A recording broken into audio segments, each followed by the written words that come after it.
شروان من جديد إلى حيدر أحمد، التمريرات القصيرة وصلت إلى حيدر أحمد، يلعب الكرة العالية، كرة الخطيرة،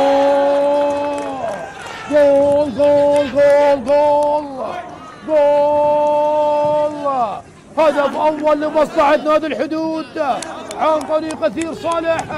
أثير صالح يسجل الهدف الأول في الدقيقة 16 من أحداث هذا اللقاء. يفتتح هذا اللقاء نادي الحدود بهدف عن طريق هذا اللاعب أثير صالح الذي سجل في المباراة الأخيرة على القوة الجوية.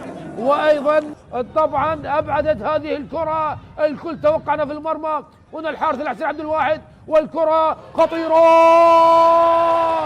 جول جول جول جول جول، كثرة الدمج يفك اللحيم وكثرة الضغط يسجل الأهداف. ضغط القاسم أولى وثانية وثالثة ورابعة، وفي الأخير سجل الهدف التعادل، هدف التعديل لفريق القاسم. نعم، ضغط رهيب، هجمات عديدة من اليمين من اليسار وتصويبات وكرة في العارضة وكرة بجانب القائم، وفي الأخير سيف رشيد. ماذا تفعل بكر عطوان؟ سيف رشيد يلعب الكرة، حارث حاتم، كرة الخطيرة، يا الله،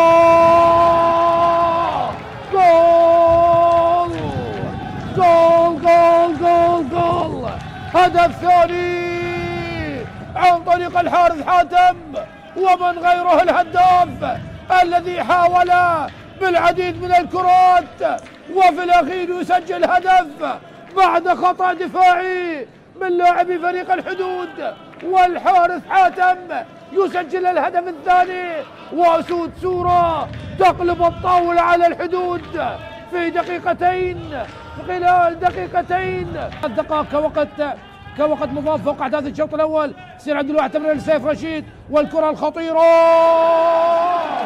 جول، هدف ثالث، هدف ثالث عن طريق سيف رشيد، يعاود الكرة سيف رشيد ويسجل الثنائية وثالث في مرمى القاسم، في مرمى الحدود.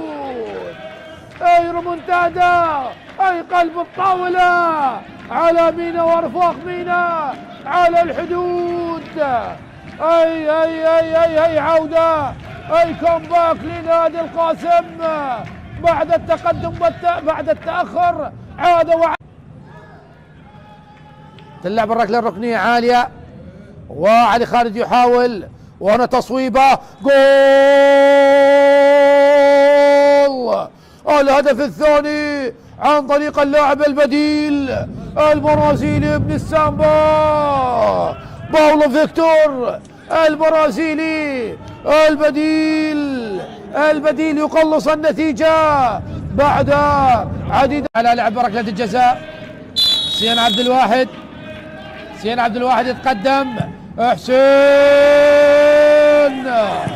جول، هدف رابع للحدود، الهدف الرابع يسجل حسين عبد الواحد بعد